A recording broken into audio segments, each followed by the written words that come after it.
খুব সহজে নরম ঝরঝরে পোলাও মাংস রান্না। সহজ উপায়ে কিভাবে পোলাও রান্না করলে নরম ঝরঝরে হবে আর গরুর মাংস ও ঘরে থাকা উপকরণ ব্যবহার করে কিভাবে সুস্বাদু করবেন।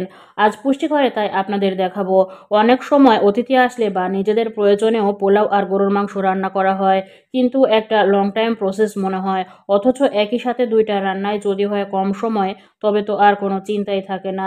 আর এই ব্যস্ত সময়ে বাড়ির তৈরি রান্নায় যদি আপনি স্বাস্থ্যসম্মত মনে করেন, তবে ভিডিওটা আপনার জন্যই। তো দেখুন কিভাবে এই ঘরে থাকা উপকরণ ব্যবহার করে সহজে আমরা এই পোলাও এবং মাংস রান্নাটি সুন্দরভাবে করা হয়।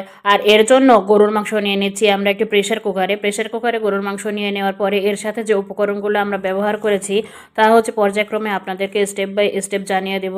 গরুর মাংসের সাথে আমরা এলাচ, কারো বড় এলাচ, দারুচিনি, তেজপাতা এগুলো একসাথে দিয়ে দিয়েছি।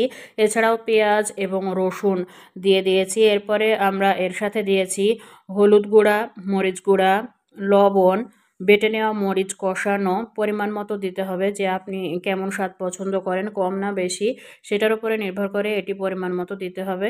আর এগুলো যখন সব দেওয়া হয়ে যাবে তখন এর সাথে পরিমাণ মতো কিছুটা পানি দিতে হবে।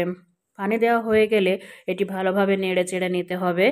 নেড়ে চেড়ে নিয়ে এটি কিন্তু তারপরে ঢাকনা দিয়ে ঢেকে দিতে হবে। দেখুন আমি ভালোভাবে নেড়ে চেড়ে এগুলোকে মিশিয়ে দিচ্ছি, তাহলে কিন্তু খুব ভালোভাবে সব কিছুই উপকরণগুলো মাংসের সাথে ভালো করে মিশে যাবে। যখন নেড়ে চেড়ে দেওয়া হয়ে যাবে, পরে ঢাকনা দিয়ে ঢেকে প্রেসার কুকারে দিয়ে দিলেই খুব সহজে এবং কম সময়ে মাংস কিন্তু খুব ভালোভাবে সিদ্ধ হবে। এরপরে আমরা নিয়ে নিয়েছি রাইস কুকারে পোলাও এর চাল। আর এর সাথে চাল নিয়ে নেওয়ার পরে পরিমাণ মতো আপনি যতটুকু রান্না করবেন তারপরে নিয়ে এর সাথে তেল দিতে হবে, কিছুটা সয়াবিন তেল, এরপরে জিরা, কাঁচামরিচ, কালো বড় এলাচ, দারুচিনি, লবঙ্গ, তেজপাতা এবং লবণ পরিমাণ মতো এবং স্বাদ মতো এগুলো দিয়ে নিচ্ছি। এগুলো যখন ভালোভাবে দেওয়া হয়ে যাবে তখন এগুলো নেড়ে চেড়ে একটু মিশিয়ে দিয়ে তারপরে এটি প্রস্তুত হয়ে যাবে রান্না করার জন্য। ভালোভাবে নেড়ে চেড়ে দিচ্ছি, দেখুন নেড়ে চেড়ে দিলে এগুলো খুব ভালোভাবে কম্বিনেশনটা তৈরি হবে। এরপরে ঢাকনা দিয়ে ঢেকে দিয়ে এটা আমরা রান্নার জন্য প্রস্তুত করে দিয়ে দিয়েছি। অপরদিকে দেখুন যে প্রেসার কুকারে আমরা যে মাংসটা দিয়ে দিয়েছিলাম সেটা কিন্তু প্রেসার কুকারে দেওয়ার কারণে খুব তাড়াতাড়ি সিদ্ধ হয়ে গেছে, প্রায় রান্না হয়ে যাওয়ার মতোই অবস্থা হয়েছে। এরপরে আবার দেখুন আমরা যে রাইস কুকারে দিয়ে দিয়েছিলাম পোলাওটা কিন্তু হয়ে গেছে। এর উপর আমরা পেঁয়াজ দিয়ে বেরেস্তা ভেজে নিয়েছি, সেই বেরেস্তাটা এর উপরে ছড়িয়ে ছিটিয়ে দিচ্ছি, আর খুবই সুন্দর এবং সুঘ্রাণ বের হবে। এরপরে এটা দেওয়ার পরে আবার আমরা ঢেকে রাখবো কিছুক্ষণ। এরপরে একটি প্যান নিয়েছি, পরিমাণ মতো তেল দিয়ে নিয়ে এর সাথে তেলটি যখনই গরম হয়ে যাবে তখন এর সাথে আদা রসুন বাটা দিয়ে নেব। নিয়ে ভালোভাবে নেড়ে চেড়ে এটা কিছুক্ষণ কষিয়ে নেব। কষিয়ে নেওয়া হয়ে গেলে এর সাথে আবার পেঁয়াজ দিয়ে নেব, আর কিছুক্ষণ পেঁয়াজ দিয়ে আবারও কষিয়ে নেব।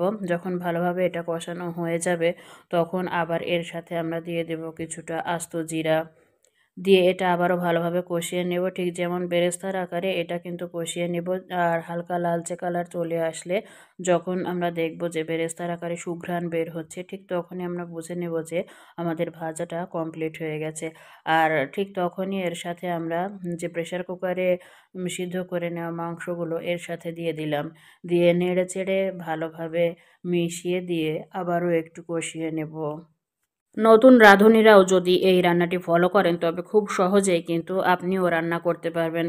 আর এই রান্নাটি কিন্তু ধাপে ধাপে আমি দেখাচ্ছি, শেষ পর্যন্ত দেখুন, তাহলে স্টেপ বাই স্টেপ আপনি নিজেও বুঝতে পারবেন। আর রান্না সঠিকভাবে কম সময়ে দুইটা রান্না একই সাথে কিন্তু করে নিতে পারবেন। আর একদম সহজ কিন্তু দারুণ সুস্বাদু পোলাও মাংস রেসিপি খুবই কম সময়ে বানিয়ে ফেলতে পারবেন। তো দেখুন এভাবে আমরা কিছুটা জাল করে এটা কষিয়ে নিচ্ছি, আর কষিয়ে নেওয়া যখন আরও কিছুটা হয়ে যাবে তখন এর সাথে আমরা 1 চা চামচ পরিমাণে ঘি নিলাম। এরপরে কাঁচামরিচ দিব 3-4টি। এর সাথে আমরা দিয়ে দিয়েছি ধনিয়া গুঁড়া, গরম মশলা গুঁড়া এবং জিরা গুঁড়া। এগুলো দিয়ে আবারও নেড়ে ছেড়ে ভালো করে কষিয়ে নিলেই রান্নাটি কিন্তু খাবার জন্য প্রস্তুত হয়ে যাবে। আর ঘি দেবার কারণে এর সুস্বাদু এবং সুঘ্রাণ অনেকটাই বেড়ে যাবে, আর মাংসর স্বাদটাও অনেকটা বেড়ে যাবে। দেখুন নেড়ে চেড়ে আবারও কিন্তু রান্না করে নিচ্ছি। রেসিপিটা যদি আপনার ভালো লাগে তবে অবশ্যই ভিডিওটা কিন্তু লাইক দিবেন আর কমেন্ট করে শেয়ার করতে ভুলবেন না। পুষ্টিঘরে আরও সহজ সুন্দর রেসিপি আমরা তৈরি করি। আর এই ধরনের রেসিপি যদি আপনি পেতে চান তবে চ্যানেলটি অবশ্যই সাবস্ক্রাইব করে রাখুন। ভিডিওটি দেখার জন্য আপনাকে অবশ্যই ধন্যবাদ এবং চেষ্টা করে দেখবেন, নিশ্চয়ই ভালো লাগবে আপনার। আবার দেখা হবে নতুন রেসিপি নিয়ে।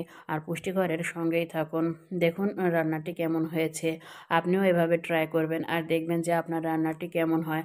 আপনার রান্নাটির স্বাদটি যদি খুব ভালো হয় তবে অবশ্যই কমেন্টে তা জানিয়ে দেবেন। আর পরিবেশনটি আপনি ইচ্ছে মতোই করতে পারেন। এটা পরিবেশনেও কিন্তু এই যে বেরেস্তা ভাজাগুলো দেওয়ার কারণে দেখুন পোলাওটি দেখতেও কিন্তু অসাধারণ লাগছে। আর পরিবেশনটা সুন্দরভাবে করতে পারলে এটা কিন্তু খাবারে অনেক আকর্ষণ বৃদ্ধি করবে। দেখলেই যেন লোভনীয় একটা স্বাদ এবং খাবার জন্য ইচ্ছা তৈরি হবে। তো ভিডিওটি কেমন লাগলো তা অবশ্যই কমেন্টে জানাবেন। আর ভিডিওটি শেষ পর্যন্ত দেখার জন্য যারা এতক্ষণ পর্যন্ত ভিডিওটি দেখেছেন তাদেরকে আবারও ধন্যবাদ জানাচ্ছি। নতুন রেসিপি পেতে পুষ্টিকরের সাথেই থাকুন। ধন্যবাদ।